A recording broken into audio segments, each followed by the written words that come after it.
Good morning, students. Today, I hope you all are fine. Today, we will read chapter 5, last page number 52. Digestion of food, भोजन के पचने की प्रक्रिया। यानी कि digestion है क्या, जो पाचन है वो क्या है। The food we eat digested by the digestive organs in our body. भोजन जो हम खाते हैं वो पचता है हमारे डाइजेस्टिव ऑर्गन्स की सहायता से।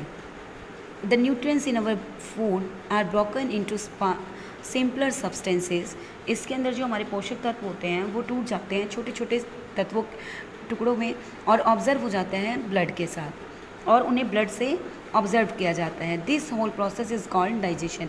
इस पूरी प्रक्रिया को हम पाचन क्रिया कहते हैं।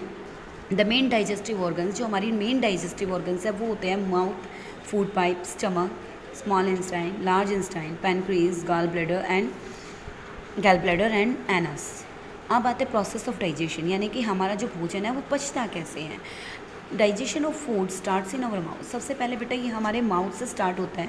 The teeth break soil food into smaller pieces. हमारे जो दांत होते हैं, हम जो खाना खाते हैं उसको छोटे छोटे टुकड़ों में बदल देते हैं। उसके बाद ये स्लाइवा में मिक्स हो जाते हैं। इन पार्टिकल्स के साथ मिलकर स्लाइवा मिक्स हो जाता है।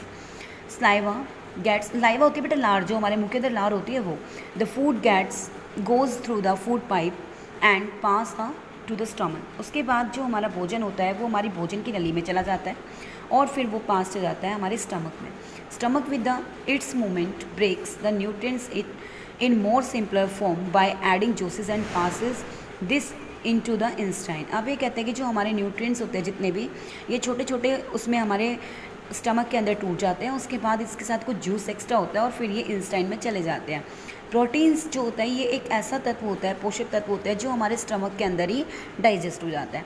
The food in the stomach become like a thick soup. एक थिक सूप की तरह हमारे यहाँ भोजन जो होता है वो हमारे स्टमक में उसके बाद होता है और फिर पास होता है। ये जो हमारा थिक सूप होता है ये हमारा चला जाता है उसके बाद स्मॉल इंस्टाइन में। The small intestines is a long coil tube. यह एक लॉन्ग कॉइल ट्यूब की तरह होती है। The liver and pancreas pass their juices into the intestine which help in complete digestion of nutrients.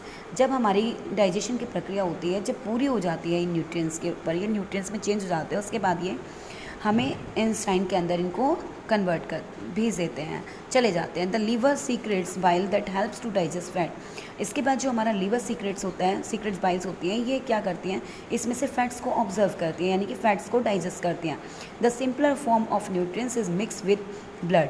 अब ये जो हमारा सिंपलर फॉर्म में जितने भी हमारे न्यूट्रिएंट्स आ जाते हैं ये मिक्स हो जाकर बन जाते हैं। ये फिर हमारे bloods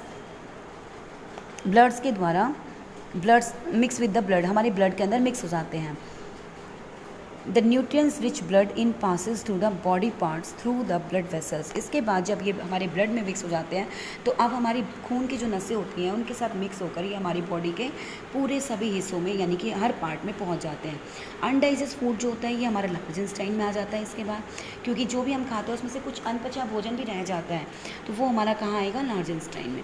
the food vessels in the walls of large Einstein absorb the extra water. जो हमारी ब्लड वेसल्स होती हैं, जो हमारी लार्ज इंस्टाइन होती है, वो उसके अंदर उसकी जो वॉल्स होती हैं वो क्या करती हैं, उससे एक्स्ट्रा वाटर को जूस निकाल लेती हैं, यूज़ ऑब्जर्व कर लेती हैं। After then carry to the kidney, और फिर वो उसको किडनी तक पहुंचा देती हैं। The semi solid waste is thrown out from the anus.